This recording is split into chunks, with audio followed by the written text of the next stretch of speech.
रक्तर संपर्क ठारू मानविकता खूब बड़ आमे जहाँ कथा कहूचे प्रकृत में तांकर केही नथिले।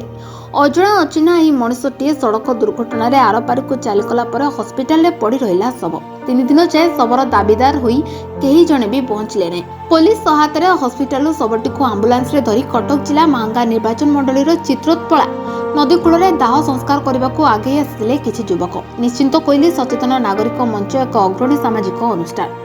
आज थिला सही अजणा मनिषटर एकादश जांको अमृत पुत्र भाव अभिहित करी अश्लील श्रद्धांजलि कार्यक्रम आयोजन करा जायतिला।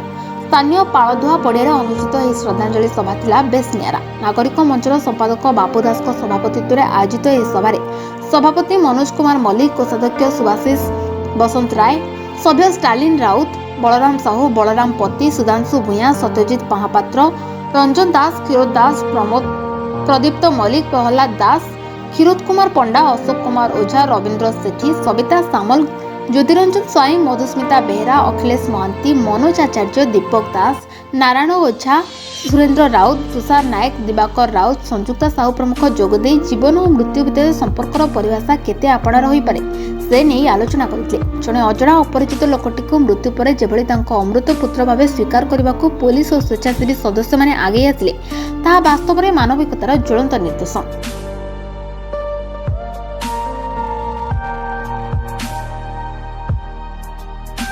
परिचय मोर परिचय हूँ प्रथम गोटे मनीष बर्तमान मु निश्चित कोइली पुलिस स्टेशन सब इन्स्पेक्टर भाव कार्यरत। मो ना हूँ मधुस्मिता बेहरा। जड़े अजणा मनीष आपण अमृत पुत्र बोली आख्या देइचंती।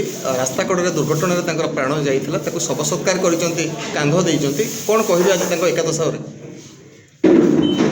मुख्यतः से लोकटीर आत्मसोचन कहीं ना दीर्घ दिन धरी से निश्चिंत कोइली एरिया इतस्तत बुली आसला एवं ता प्रति जो आमर जनसमाज कल्याणकारी आमर जनसचेतन मंच नागरिक निश्चित कोइली एमन ता प्रति जी कर्तव्य करथिले सेतिपाई ता परे परे जेतेबेले लोकटी मरी जाइथिला एवं तार कौनसी परिचय नाही अजणा व्यक्ति तापर आम गोटे दिन चिंता कलु जे ना ये लोकटी को जो मरी सारा आम चिंता कलु ना ना आम यार शव सत्कार करवा यार कहीं ना बोली तेणुक आम समस्ते मिसी यार गोटे परिचय दवापाई एवं निजको तार आत्मीय बोली भावाई आम आज बाध्य हो तार आज आम शव सत्कार कर कौन कहे जड़े अजणा व्यक्तिर शव आप सत्कार कर क्रियाकर्म करुँच सचेतन नागरिक मंचर कर्मकर्ता भाव में कौन कहे समाज को कि बार्ता देवे?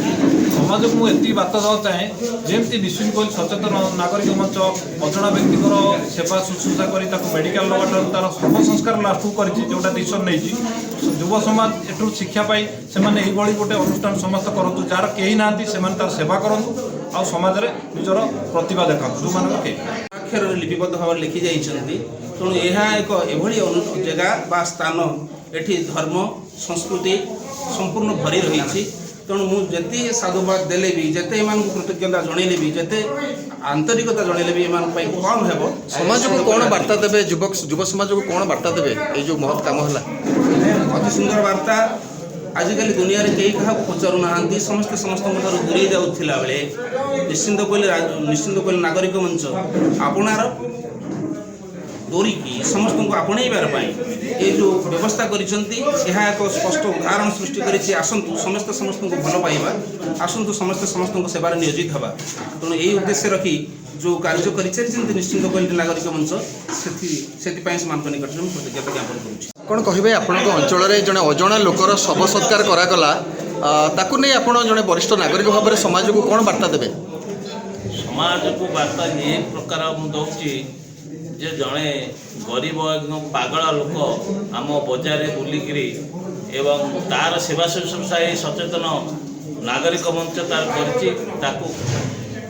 तार सेवा शुश्रूषा खाया पीया कोरोना अवस्था दुखर कथा सी जड़े तार 10-12 दिन पर से मोटर एक्सीडेंट रे से मरीगले नहीं शव सत्कार करागला हिंदू शास्त्र अनुसार ब्राह्मण खाया ठू आरंभ कर तार परिवार भली आज खाया पीया देकरी जो कार्यक्रम कर साधुवाद जन अंशग्रहण कर समस्त व्यक्ति मान को मु उत्तर तार उन्नति कामना कर। ब्यूरो रिपोर्ट ए न्यूज ओडिया।